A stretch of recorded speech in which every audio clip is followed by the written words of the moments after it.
Hello and नमस्कार। Achievers online classroom platform पर आप सभी का स्वागत है। मैं हूं आपके साथ मयंक शुक्ला। इस वीडियो में हम लोग government budget and Indian economy, जो आपके मैक्रो इकोनॉमिक्स का चैप्टर है, उसका एक topic measures of government budget deficit discuss करेंगे। लेकिन इससे पहले कि मैं अपनी कोई भी बात आपके सामने रखूं, अगर आप अचीवर्स एकेडमी के ऑनलाइन लेक्चर्स और लाइव सेशंस अटेंड करना चाहते हैं तो आपको प्ले स्टोर पर जाकर अचीवर्स एकेडमी उज्जैन का ऑफिशियल एप्लीकेशन डाउनलोड करना होगा। अगर आप iOS यूज़र्स हैं तो आप क्लास प्लस का ऐप डाउनलोड करके उसमें ORG कोड JDFOI यूज़ करें और अचीवर्स एकेडमी के इस ऑनलाइन क्लासरूम प्लेटफॉर्म से जुड़ जाएं। तो आइए शुरुआत करते हैं। गवर्नमेंट बजट के डेफिसिट के मेजर्स क्या होते हैं, कितने होते हैं, कैसे कैलकुलेट किए जाते हैं और उसका इम्प्लीकेशन क्या होता है। मैंने अपनी लाइव सेशन, लाइव क्लास में और पिछले वीडियोस में आपको बताया कि गवर्नमेंट बजट क्या है। गवर्नमेंट बजट सरकार बनाती है यूनियन लेवल पर, स्टेट लेवल पर, लोकल म्यूनिसिपल कॉरपोरेशन लेवल पर, पंचायत लेवल पर, हर लेवल पर बजट बनता है। लेकिन आपका सिलेबस केवल यूनियन गवर्नमेंट के बजट की बात करता है। अब बजट में क्या होता है तो आपने पढ़ा एस्टिमेटेड रिसीट्स और एस्टिमेटेड एक्सपेंडिचर होते हैं आने वाले वित्तीय वर्ष के। ये रिसीट्स और एक्सपेंडिचर कितने प्रकार के होते हैं उसका क्लासिफिकेशन, सब क्लासिफिकेशन आपको बताया जा चुका है। अब बात गवर्नमेंट बजट के डेफिसिट और उसके मेजर्स की। देखिए, जब सरकार अपने खर्चे और अपनी रिसीट्स एस्टिमेट करती है तो कई दफा यह पाया जाता है कि सरकार के खर्चे ज्यादा है और सरकार की आमदनी या सरकार की एस्टिमेटेड रिसीट्स कम। ऐसे में सरकार का डेफिसिट उत्पन्न होता है। डेफिसिट और सरप्लस दो ऐसी टर्म्स हैं जो कई बार यूज होती है। आगे जब बैलेंस ऑफ पेमेंट एक चैप्टर होता है आपके क्लास 12th में, उसमें भी डेफिसिट और सरप्लस का बहुतायत में उपयोग होता है। डेफिसिट यानी कि घाटा और सरप्लस यानी कि आधिक्य।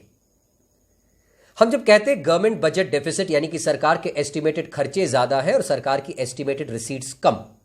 अब ये जब डेफिसिट उत्पन्न होता है सरकार के बजट में, उसको अलग अलग ढंग से, अलग अलग एंगल से स्टडी किया जा सकता है, एनालिसिस किया जा सकता है।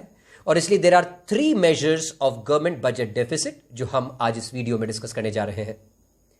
3 मेजर्स कौन से होते हैं? पहला कहलाता है रेवेन्यू डेफिसिट, दूसरा कहलाता है फिस्कल डेफिसिट और तीसरा कहलाता है प्राइमरी डेफिसिट।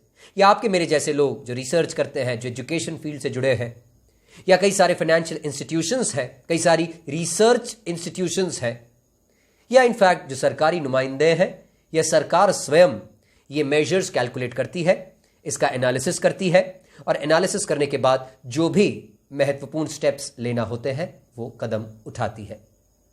तो आइए जानते हैं ये 3 डेफिसिट क्या है, कैसे कैलकुलेट किए जाए। क्योंकि अगर मैं प्रैक्टिकल पोर्शन की बात करूं, आपके इस चैप्टर के प्रैक्टिकल पोर्शन की बात करूं, तो यही 3 डेफिसिट कैलकुलेट करने को आपसे पूछे जा सकते हैं।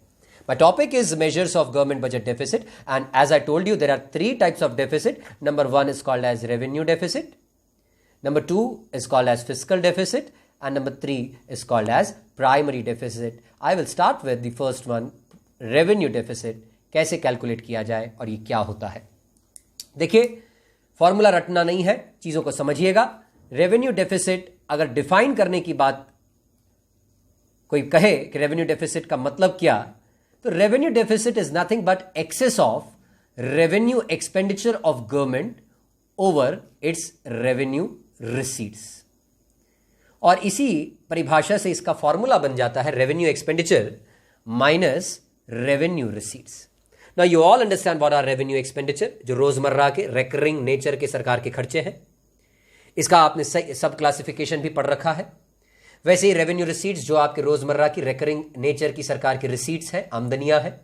इसमें आपने पढ़ा था revenue receipts, tax revenue, non tax revenue वगैरह वगैरह।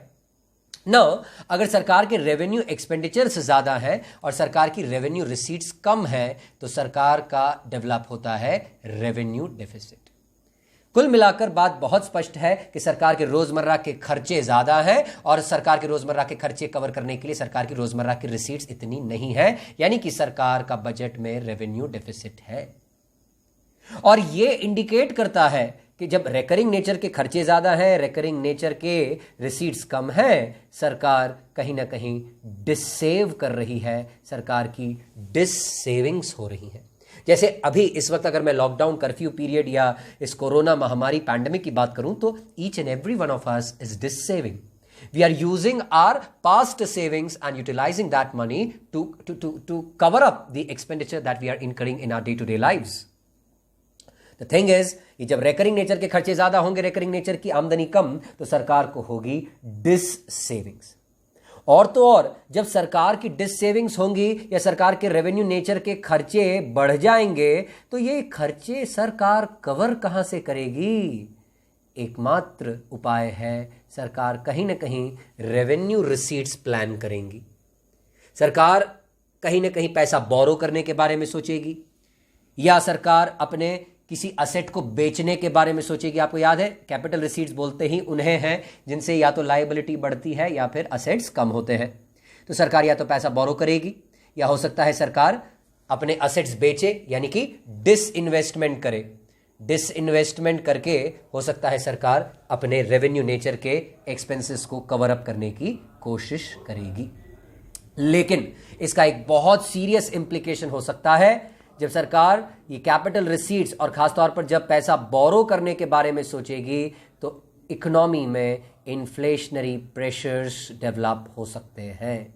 आप लोग सब समझते हैं इन्फ्लेशनरी प्रेशर्स क्या होते हैं। जब डिमांड ज़्यादा होती है, सप्लाई कम, जब परचेजिंग पावर बढ़ जाती है इकोनॉमी की और गुड्स एंड सर्विसेज का सप्लाई नहीं बढ़ता, तो प्राइसेस बढ़ने लगती है और इसको हम कहते हैं इन्फ्लेशनरी प्रेशर्स का आना। अब ये इन्फ्लेशनरी प्रेशर्स डेवलप होने लगेंगे अगर सरकार ने पैसा बोरो किया। क्योंकि सरकार पैसा बोरो क्यों कर रही है भैया? सीधी सीधी बात है, पैसा बोरो कर रही है in order to meet out day to day expenditure. अगर सरकार यही पैसा बोरो कर रही होती उद्योग धंधे लगाने के लिए, तो कहीं ना कहीं गुड्स एंड सर्विसेज का सप्लाई भी बढ़ता, एम्प्लॉयमेंट बढ़ता। लेकिन ऐसा नहीं है। सरकार तो अपने रोजमर्रा के रेगुलर रूटीन नेचर के रेवेन्यू एक्सपेंडिचर कवर अप करने के लिए ये पैसा उधार ले रही है। तो ये आपको मानना होगा कि इससे इन्फ्लेशनरी प्रेशर्स इकोनॉमी में डेवलप होंगे। तो ये एक बड़ा सीरियस इंप्लीकेशन हो सकता है इन्फ्लेशनरी प्रेशर्स का डेवलप होना, और इसीलिए कहते हैं कि ये एक सरकार के लिए अर्ली वार्निंग सिग्नल है। भाई अगर रेवेन्यू डेफिसिट है सरकार, तो ये आपके लिए चेतावनी है, सचेत हो जाइए, क्योंकि आने वाले वर्षों में हो सकता है आपके खर्चे और ज़्यादा बढ़ जाएं, या अगर आपने पैसा बोरो किया है तो उस कर्ज के तले, क्योंकि आपने पैसा बोरो किया है तो उसका मूलधन यानी प्रिंसिपल अमाउंट और इंटरेस्ट दोनों ही पे करना पड़ेगा। तो ऐसे में कहीं ऐसा ना हो कि आप ब्याज और कर्ज के तले दब जाओ। तो ये कुछ इंप्लीकेशंस रेवेन्यू डेफिसिट के हो सकते हैं। अब देखिए, अगर रेवेन्यू डेफिसिट है तो सरकार इसे कंट्रोल कैसे करे, इससे कैसे निपटे? दो ही रास्ते हैं, या तो अपने रेवेन्यू एक्सपेंडिचर को कम कर लो या अपनी रेवेन्यू रिसीट्स बढ़ा लो। There are only two ways to eliminate, or I must say to cover up this revenue deficit. Either you curtail your revenue expenditure or you increase your revenue receipts. Second measure is fiscal deficit. Now, very easy and very conceptual. Please समझिएगा, रटिएगा मत। Fiscal, the word comes from finance. Finance एक मतलब होता है, आपने सुना होगा, हम जब कहते हैं हमने गाड़ी फाइनेंस करवाई, हम कहते हैं हमने हमारा घर फाइनेंस करवाया। फाइनेंस मतलब पैसा उधार लेना। फिस्कल डेफिसिट फॉर्मूला तो मैं आपको बताऊंगा, कैसे कैलकुलेट करना है बताऊंगा, लेकिन मैं आपको बहुत क्लियरली ये बता दूं कि जितना पैसा सरकार उधार लेती है अपने खर्चों को कवर अप करने के लिए, वही कहलाता है फिस्कल डेफिसिट। यानी fiscal deficit is nothing but the borrowings of the government in order to meet out its expenditure. 100 बात की एक बात है बच्चों, ध्यान रखना। सरकार जब अपने खर्चे एस्टिमेट करती है तो जितने सरकार के खर्चे हैं उतनी ही रिसीट्स होना मांगता है। आप कहोगे 10,000 करोड़ के खर्चे होंगे और 8,000 करोड़ रुपए की ही रिसीट्स होंगी, तो 2,000 करोड़ क्या आसमान से टपकेंगे या जमीन से निकलेंगे?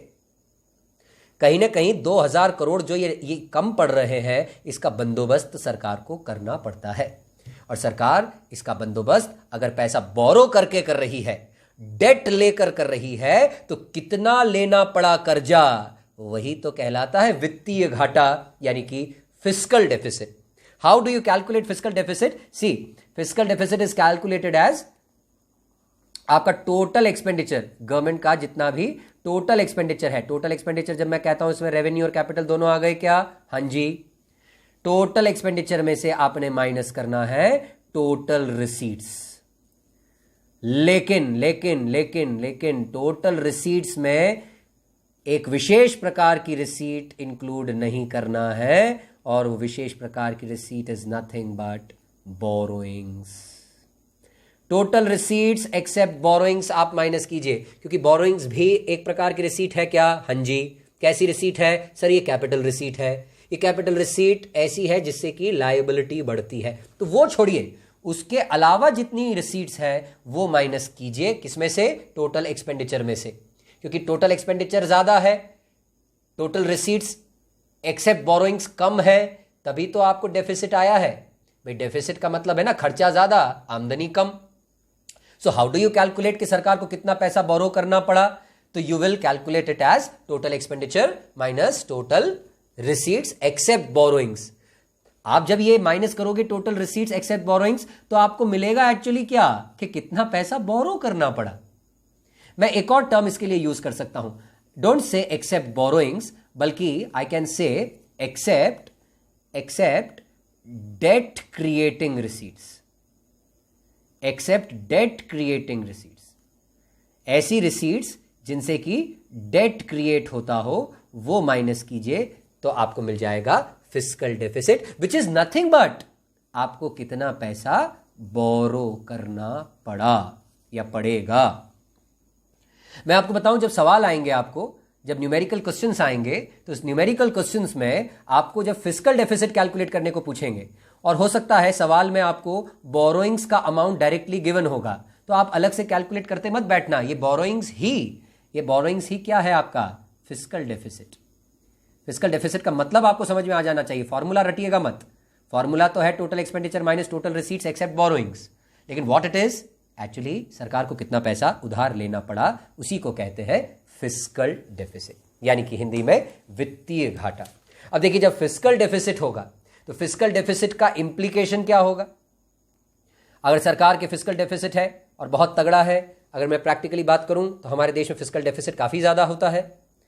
सबसे पहला इसका इंप्लीकेशन है, आप डेट ट्रैप में फंस सकते हैं। डेट ट्रैप यानी कर्ज के दलदल में धंस सकते हैं। आपने आज कर्जा लिया, आने वाले वित्तीय वर्षों में ये कर्जे का मूलधन और ब्याज दोनों चुकाना पड़ेगा, यानी आने वाले वर्षों में आपका रेवेन्यू एक्सपेंडिचर भी बढ़ जाएगा और कैपिटल एक्सपेंडिचर भी बढ़ जाएगा। आपको हां बोलना ही होगा। रेवेन्यू एक्सपेंडिचर कैसे बढ़ जाएगा सर? क्योंकि आने वाले वित्तीय वर्ष में इस कर्जे पर ब्याज देना पड़ेगा, तो वो ब्याज होगा रेवेन्यू एक्सपेंडिचर, और पैसे का मूलधन जब रीपे करना पड़ेगा, that will be your capital expenditure.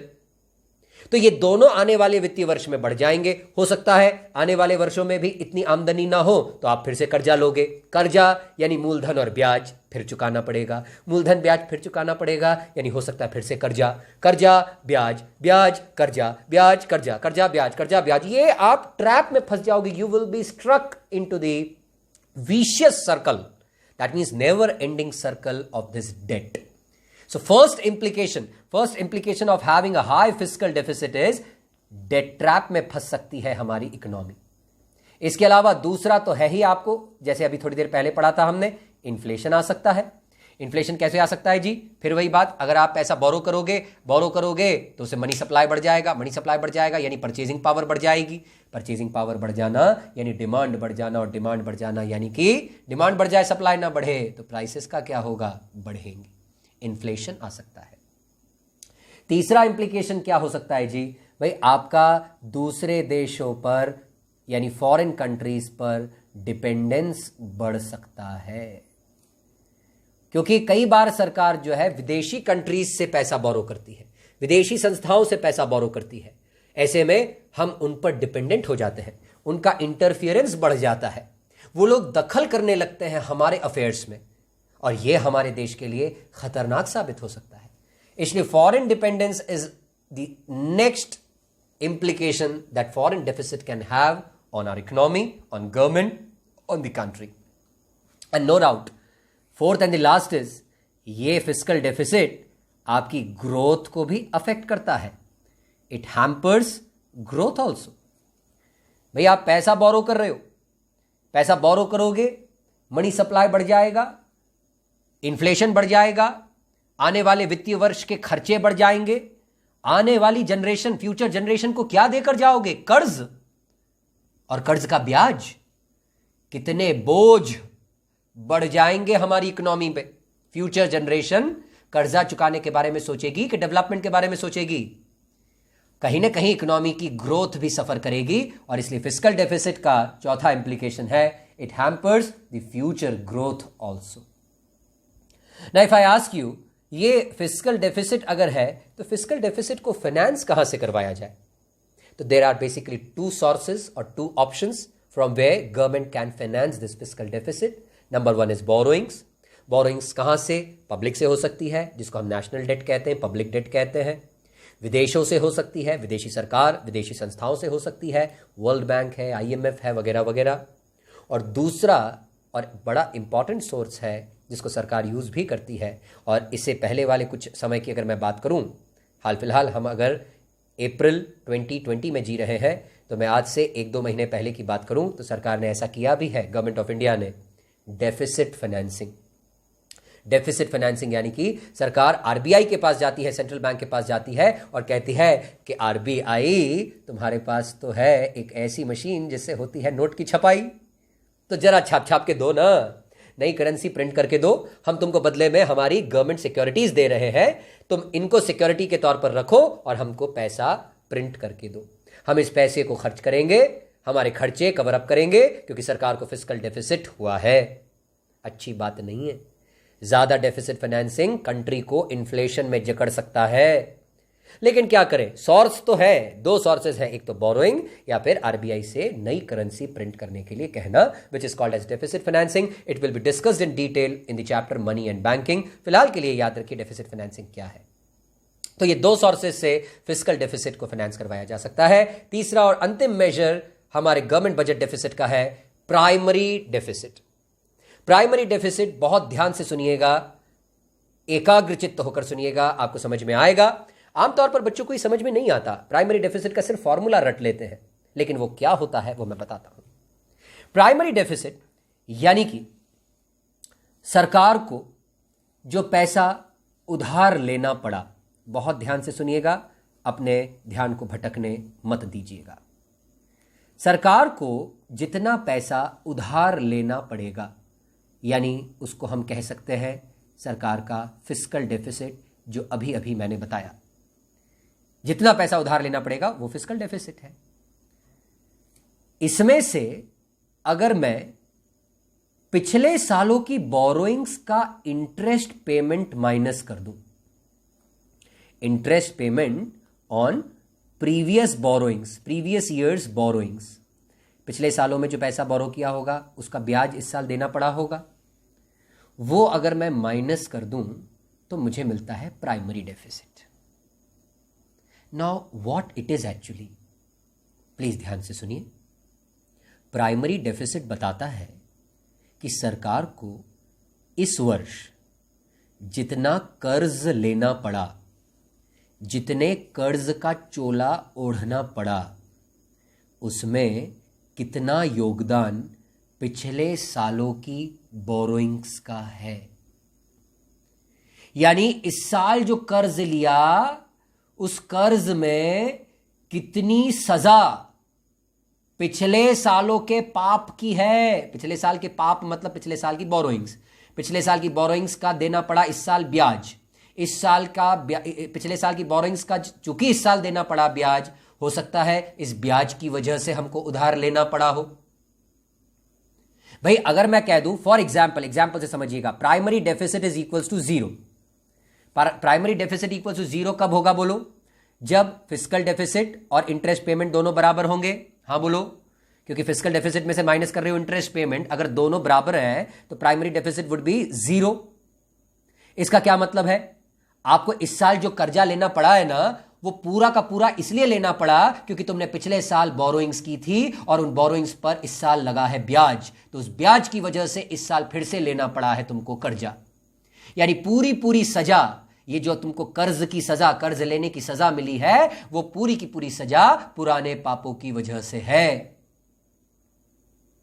अगर फिस्कल डेफिसिट में से इंटरेस्ट पेमेंट जब माइनस करें, 0 ना आए बल्कि कुछ पॉजिटिव आए, for example fiscal deficit is equals to say 1000 crore and interest payments on previous borrowings is equals to 800 crores.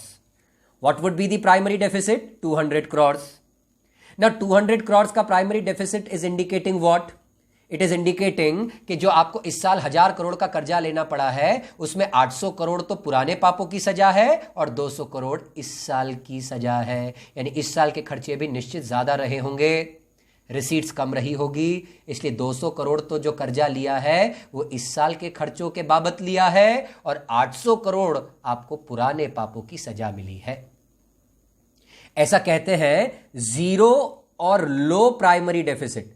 अगर आपका प्राइमरी डेफिसिट जीरो है या काफी लो है, इसका क्या मतलब निकलता है कि आपको इस साल जो कर्ज लेने की सजा मिली है वो पुराने वर्षों के कर्ज और उस पर लगे ब्याज की वजह से मिली है।